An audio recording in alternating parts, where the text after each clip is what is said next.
ये कहानी किसी राजा, किसी महापुरुष या किसी चमत्कार की नहीं है।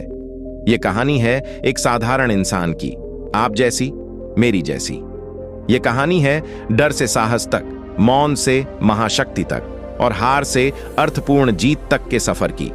अगर आप कभी खुद पर शक करते हैं, अगर आप भीड़ में होते हुए भी अकेलापन महसूस करते हैं, अगर आपने भी कई बार सोचा है कि शायद मैं कुछ नहीं कर सकता, तो यह कहानी आपके लिए है। अध्याय 1, मिट्टी से जन्मा सपना। विंध्याचल की पहाड़ियों के नीचे बसा एक छोटा सा गांव था, शिवग्राम। चारों ओर खेत, कच्चे रास्ते, पीपल और बरगद के पुराने पेड़ और शाम होते ही मंदिर की घंटियों की धीमी सी गूंज। इसी गांव में एक साधारण किसान के घर एक बालक ने जन्म लिया। उसका नाम रखा गया सावल। सावल बचपन से ही अलग था। वह शोर शराबे से दूर रहता। जब दूसरे बच्चे खेलकूद में मस्त होते, सावल किसी पेड़ की छांव में बैठकर चुपचाप सबको देखता रहता। लोग कहते, लड़का बहुत शांत है। कुछ कहते, कुछ ज्यादा ही चुप है, कहीं कमजोर तो नहीं। पर सावल की मां जानती थी, उसका बेटा कमजोर नहीं, गहरा है।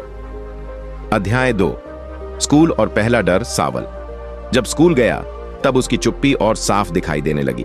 वह सवालों के जवाब जानता था, लेकिन हाथ उठाने से डरता था। शिक्षक कई बार कहते, सावल तुम जानते हो, फिर बोलते क्यों नहीं। सावल के पास कोई जवाब नहीं होता। सच यह था कि उसके भीतर एक आवाज थी, अगर मैं गलत हुआ तो, अगर सब हंसने लगे तो। एक दिन स्कूल में भाषण प्रतियोगिता रखी गई। मंच, माइक और सामने पूरा स्कूल। शिक्षक ने कहा, जो मंच पर बोलेगा उसे इनाम मिलेगा। सावल का दिल जोर जोर से धड़कने लगा। वह रात भर जागता रहा। मन कहता, चल बोल दे। डर कहता, रुक जा। अगले दिन वह मंच तक गया और वापस आ गया। किसी और ने भाषण दिया, तालियां बजीं। सावल पीछे बैठा रहा। उस दिन उसे समझ आया, हार बाहर से नहीं, भीतर से होती है।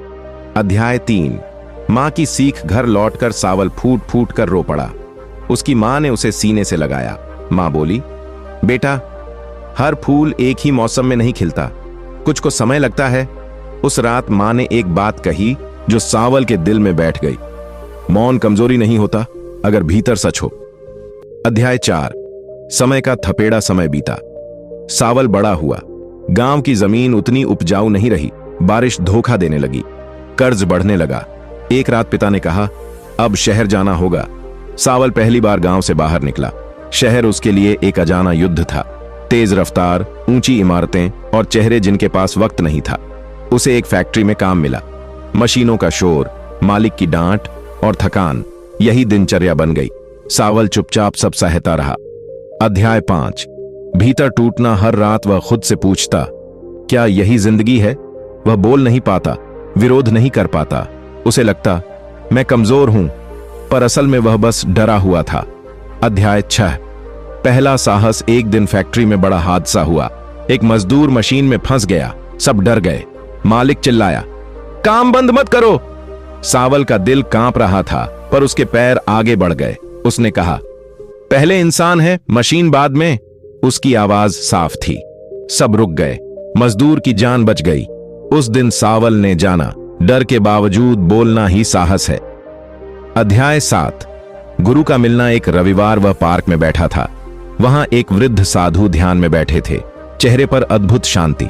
सावल ने पूछा, आप इतने शांत कैसे हैं। साधु बोले, मैं अपने मन को सुनता हूं, उससे लड़ता नहीं।